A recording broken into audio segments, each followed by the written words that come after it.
महाराज जादूगर सम्राट शंकर जी जो कि देश विदेश में जादू परफॉर्म करते जी 30,000 के करीबन मैंने शो किए हैं देश विदेश में, जी जो 20,000 शो चैरिटी के लिए किए, जी अच्छे काम के लिए, तब विदेश में। उसी पे गिनीज वर्ल्ड रिकॉर्ड का अवार्ड मिला। कोई पीस ऑफ पेपर जैसे पेपर है, जैसे अभी 1 मिनट बाद आप देखोगे इसका कलर चेंज हो जाता है, रेड में, ब्लू में, ग्रीन में। आपकी आंखों को लगता है ऐसा होता है। अब आपको क्या दिखाई देता है? अच्छा यार ये तो अच्छा ये महाराज जी थोड़ी देर बाद वापिस पेपर बन जाएगा, असली में है ये। वैसे महाराज जी अंगूठी होता है, थोड़ा वैसे ही करें ये, या कोई भी चलो ऐसे करते हैं ना। अब ऐसे किया, ये खुरमानी आ गया, खुरमानी। अच्छा यार तुम तो अब इस खुरमानी को ऐसे किया, गायब हो गया। ये लो वापिस खा लेना। अरे यार ये तो मतलब इतना नजदीक से आर्ट को दिखाने के लिए स्टेज पे तो हम लोग हाथी को गायब करते हैं। एक ये 1 सेंट होता है, अमेरिकन सेंट। आप कोशिश करना है इसमें हिप्नोटिज्म है या ट्रिक है। इतना पास से चारों तरफ है, देखो पब्लिक चारों तरफ है। अरे जी 1 रुपए का क्वाइन है, एक ये सेंट है। अब आपके सामने क्वाइन को उठा के इधर रखा, सॉरी, और इसको पॉकेट में। अब इसमें क्या रहना चाहिए आपके हिसाब से? वही छोटा वाला ये सेंट नहीं, वो दोनों है, थोड़ा ध्यान से। अब हमने सेंट को उठा के इधर रखा, इसको पॉकेट में। अब इसमें क्या रहा? वैसे वही बड़ा वाला सिक्का क्वाइन नहीं, वो दोनों है। यानी आपका ध्यान मेरे हाथ की तरफ। अब ये लास्ट है, आखिरी है, क्वाइन को इधर रखा, इसको पॉकेट में। अब इसमें क्या लास्ट है? छोटा वाला सेंट।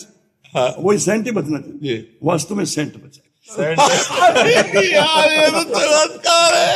और अब जैसे नोट बनाया था, अब वो पेपर बना नहीं। अगर इसका वही पेपर वापिस बनाए, आपको ऐसा लगता है वैसे करते।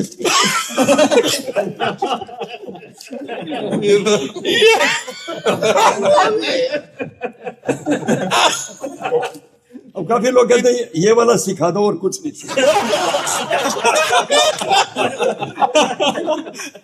यार ये तो गजब हो गया। मतलब इसमें क्या छुपाने की क्या बात है? इतना पास से संजय वो पेपर देना, कागज बड़े बड़ा। इधर अंगूठी पहनते हो? कोई नहीं पहनता रिंग, कोई भी रिंग वापिस मिल जाएगा दोबारा। अब जैसे रिंग है, अब इसको ऐसे ऐसे करते हैं, अब इसमें से बहुत ही निकलना शुरू। ये लो, अब इसको कोई खास काम के लिए जाना हो, थोड़ा लगा के। महाराज जी के आगे क्या बोलने, ये तो सुपर पावर चीज है। मोबाइल तो होगा आपको, एक वैसे दिखाते हैं।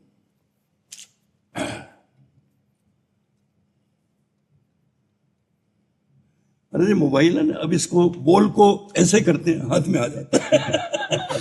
मोबाइल से निकाल लिया। अच्छा आप 1 से लेके 9 के बीच में कोई एक अक्षर बोलो, कुछ भी। 7 बोला आपने, ये घड़ी 7 मिनट पीछे जाएगी। 7:40 है ना। अब आप देखिए, जा रही है ना। अब कितना टाइम हो गया?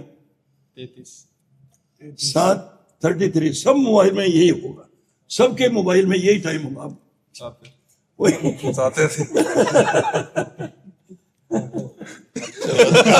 इसमें क्या, उसको छुपाओ थोड़ी। देखो इनका तो खुला चमत्कार यार, इतने रुपया निकाल लिए। महाराज जी लंदन में मैंने पूरी घड़ियों का टाइम चेंज कर दिया था, मास हिप्नोटाइज। घड़ी मानते हैं आप लोग को? वॉच। अच्छा, वैसे आपको टाइम क्या नजर आ रहा है? 6:45। आपको कितना दिख रहा है? 7:05। 7:05। आपको अच्छी तरह देखना। 7:20 हो गया। अब इसमें सेकंड का सुई चल रहा है, बंद है? चल रहा है। अब हम देखिए, चल रहा है, बंद है? बंद है। यार ये तो तुम्हारे हाथ का चमत्कार। एक कला है। हाँ बिल्कुल बिल्कुल, समाज को। बाकी महाराज जी आपका बहुत नाम सुना था। चलो खाली दिख, सब खाली नहीं।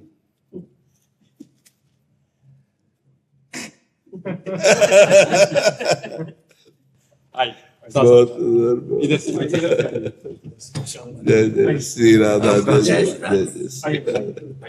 महाराज जी, अध्यात्म का अमृत मुझे पारिवारिक संस्कारों से विरासत में प्राप्त हुआ, किंतु अंतर्मन में सदैव ये अनवरत लालसा रही कि इसकी गहनतम सच्चाइयों को स्वयं अनुभव करूं, तर्क के आलोक को मैं समझूं और संत वाणी के सानिध्य में रहकर हृदय में उतारूं। महाराज जी, शायद आज का समय विचित्र मोड़ पर खड़ा है, जहां धन को सफलता का मापदंड, छल को चतुराई का प्रमाण और अध्यात्म को अंधविश्वास व अप्रमाणित कहकर नकार दिया जाता है। ऐसे युग में जब आधुनिक विज्ञान तर्क देता है और अध्यात्म सत्य प्रकट करता है, तो इन दोनों की धाराओं को मिलाकर जीवन का अंतिम उत्तर कैसे खोजा जाए? हाँ, पहले हमें ध्यान करना होगा कि जो आधुनिक विज्ञान है ये केवल 5 भौतिक शरीर तक का ज्ञान रखता है, बस।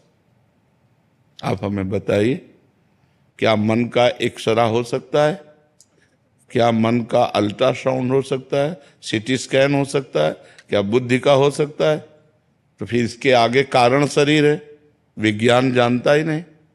सूक्ष्म शरीर और कारण शरीर में इसका प्रवेश नहीं, तो आत्मा में इसका क्या प्रवेश हो जाए? आत्मज्ञान में क्या प्रवेश? तो विज्ञान केवल स्थूलवाद है, स्थूल शरीर से लेकर स्थूलवाद के अंतर्गत है। तो विज्ञान जब आत्मज्ञान जानता ही नहीं है, तो उसका विरोध या उसका पॉजिटिव निगेटिव का कोई मतलब ही नहीं है। हम जिसको जानते ही नहीं है, वो पॉजिटिव बोले तो हमारी पहुंच के बाहर है, निगेटिव बोले तो हमारी पहुंच के बाहर है। तो वो केवल अध्यात्म के द्वारा जो ज्ञान प्राप्त किया जाता है, वो केवल अध्यात्म के द्वारा ही है, वो विज्ञान के द्वारा नहीं है। प्रभु जी, बहुत सारी बातों को जो अध्यात्म में है, जी, तो वैज्ञानिक जो दुनिया है, जो लोग हैं, वो अप्रामाणिक कह के। हमें बताइए, आप एक बात बताइए। जैसे एक बात चल रही थी अभी कि जब बाल्यावस्था होती है किसी शिशु की, जैसे 0 से 5 वर्ष की जो उम्र है, अगर ऐसे बालक या बालिकाओं को कुछ हो जाता है। ये चर्चा 5 भौतिक शरीर को, स्थूल को लेकर है ना? बिल्कुल। अध्यात्म को लेकर तो नहीं है ना? तो आप इसको कैसे प्रमाणित कर सकते हैं अध्यात्म से? जो आत्मस्वरूप है, निर्विकार है, वो चाहे बच्चे में हो, चाहे यंग में हो, चाहे बूढ़े में हो। अब जो शरीर ने कर्म किया है, जैसे पूर्व में उस आत्मा ने किसी शरीर में रहकर ऐसा दुष्चरित्र किया और उसका दंड प्रकाशित नहीं हुआ, अब वो उसी अवस्था में, जिस अवस्था में दुष्चरित्र किया था, शरीर धारण करेगा और उसी अवस्था में दुष्चरित्र का शिकार होगा। इसको हमारे ज्ञान के परे की बात है, इसलिए हम नकार सकते हैं। लेकिन हाँ, सत्य बात यह है, और कोई सर्वांग पुष्ट सुंदर धनी मानी के यहाँ पैदा होता है, कोई बहुत सर्वांग पुष्ट सुंदर गरीब के यहाँ पैदा होता है, पूरा जीवन ऐसे गरीबी। ये सब कर्मों का जाल बिछा हुआ है। अगर हम अध्यात्म को स्वीकार ना करेंगे, कर्म को स्वीकार ना करेंगे, तो फिर मानेंगे क्या?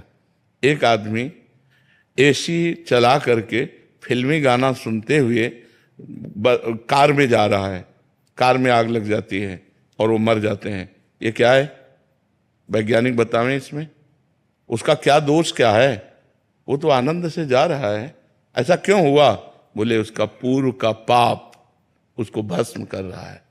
ऐसे ऐसे दुर्व्यवहार किए जाते हैं। इसके बाद जब उनको अगले जन्म में दंड मिलता है, तब जब जेल में मिलो तो ऐसे मिलते हैं, एक बार मुक्त हो जाओ, लेकिन नहीं मुक्त होना, आजीवन कारावास। हम मानते हैं उसने कोई पाप नहीं किया, लेकिन कारावास भोग रहा है। क्यों? पूर्व में ऐसा पाप हुआ है, जो गुप्त रहा, वो पाप दूसरी जगह फंसाकर उसको दंड दे रहा है। आध्यात्मिक ज्ञान के बिना सही निर्णय नहीं हो सकता। आधुनिक सामने जो प्रक्रियाएं हो रही हैं, उस वर्तमान की घटना को देख करके हम भगवान को कोस सकते हैं, लेकिन उसके कर्म पूर्व के यदि देख लो तो लगेगा इसको ऐसा ही होना चाहिए। जैसे कोई यहां भयानक पाप करता है, तो आपके अंदर इच्छा होती है ना कि इतने निंदनीय कर्म का फल ये होता है। वही कर्म गुप्त रूप से हुआ, कोई नहीं जाना, दब गया। अब वो जब फल आएगा चिथड़ा पड़ा मिलेगा वो, तब तुम्हें लगेगा कि ये तो आराम से बैठा था, आराम से आ रहा था, इसने इस समय कोई पाप नहीं किया, लेकिन पूर्व का पाप उसको चिथड़ा उड़ा देगा। जैसे अब ये अध्यात्म के बिना विज्ञान हमको इसका उत्तर दे कि मां के गर्भ में ही ये रोग होता है। पॉलिसिस्ट जो किडनी है, ये मां के गर्भ में ही सृजन होता है, तो पूर्व का पाप। और ऐसी मां तपस्विनी भजनानंदिनी, ऐसे पिता जिनके प्रताप से हम संत बने बचपन से, और उन्हीं का आशीर्वाद चल रहा है, तो ये भी प्रसाद उन्हीं का दिया हुआ है। तो ये प्रसाद क्यों मिला? क्योंकि हमारे कर्म थे। तो ऐसी मां के गर्भ में आए, पॉजिटिव निगेटिव दोनों, तो निगेटिव में किडनी पॉलिसिस्ट हो गई, और पॉजिटिव में वो इतनी भक्त थी कि हमारे अंदर भक्ति के संस्कार हुए, और जगत पावन करने वाली भक्ति का प्रकाश हुआ। जगत पावन, जगत मंगल करने वाली भक्ति। तो इसमें विज्ञान क्या कर सकता है, हमें बताइए। अध्यात्म की पहुंच, एक आए थे भारतीय विज्ञान के संस्थान, इसरो। हाँ, उन्होंने बताया कि जहां से हमारा ऐसे हो जाता है, वहां से आपका प्रारंभ होता है। बोले जहां हम हाथ खड़े कर देते ना, वहां से आपका प्रारंभ होता है। आप भी वैज्ञानिक है और हम भी वैज्ञानिक है, लेकिन हम जहां तक पहुंचते हैं तो ये बात अलग है। क्या विज्ञान अध्यात्म का पांव पकड़ करके और युवाओं के साथ मिलकर के भारत को पुनः विश्वगुरु बना सकते हैं क्या हम? हाँ, बिल्कुल बना सकते हैं, पर अध्यात्म से युक्त होने पर, अध्यात्म के बिना नहीं। जैसे गेहूं, किसान आदमी कोई है इसमें जो खेत बोता हो? एको किसान नहीं है। जब गेहूं गलेथ में आता है, गलेथ का मतलब बाली निकलने वाली होती है, यदि उस समय काट लिया जाए तो एक दाना नहीं होगा। तो ये जो 12 वर्ष से लेकर 20-22 वर्ष तक की अवस्था है, ये जवानी कही जाती, किशोर अवस्था। ये पूरे जीवन की गलेथ समझो। अगर इस समय वीर्य ह्रास हो जाएगा तो फिर नष्ट हो जाएगा। अगर 1 महीना 2 महीना रुक जाए गलेथ के बाद, तो वही 40 मन 50 मन गेहूं होता है। तो ऐसे 20-22 तक अगर ब्रह्मचर्य रहा जाए और फिर गृहस्थी में जाए, तो वो कभी भी ऐसी कमजोरियों को प्राप्त नहीं होगा और बड़ी उन्नति होगी। देखो, ब्रह्मचर्य स्मृति को पुष्ट करती है, ब्रह्मचर्य नस नाड़ियों को पुष्ट करती है, ब्रह्मचर्य अध्यात्म को पुष्ट करता है। अब आज हमारे समाज में ब्रह्मचर्य किस जीव का नाम है, ये पहचानना मुश्किल है। बॉयफ्रेंड, गर्लफ्रेंड, लिविंग रिलेशन, ये वो इतनी गंदगी बढ़ रही है कि अध्यात्म के बिना जीवन शून्य लग रहा है। आप देखो ना, नए नए बच्चों को देखो, केवल उत्साह है विषय भोगने का, उत्साह है व्यसन करने का, उत्साह है गंदे आचरणों का। तो हमें लगता है अध्यात्म से अगर युक्त हुआ जाए तो फिर ठीक है, अध्यात्म के बिना तो ठीक नहीं है। मनमानी आचरण करने से कोई उन्नति प्राप्त नहीं। देखो, हमें सिद्धांत से चलना है। Money is loss, nothing is loss, health is loss, something is loss, और करेक्टर इज लॉस। ये केवल पढ़ने की बात नहीं, इसको उतारा जाए। आज क्या है और पहले था, धर्म गया तो सब गया। चरित्र का मतलब धर्म होता है। तो हमारी समाज धर्म से अपरिचित सी होती जा रही है।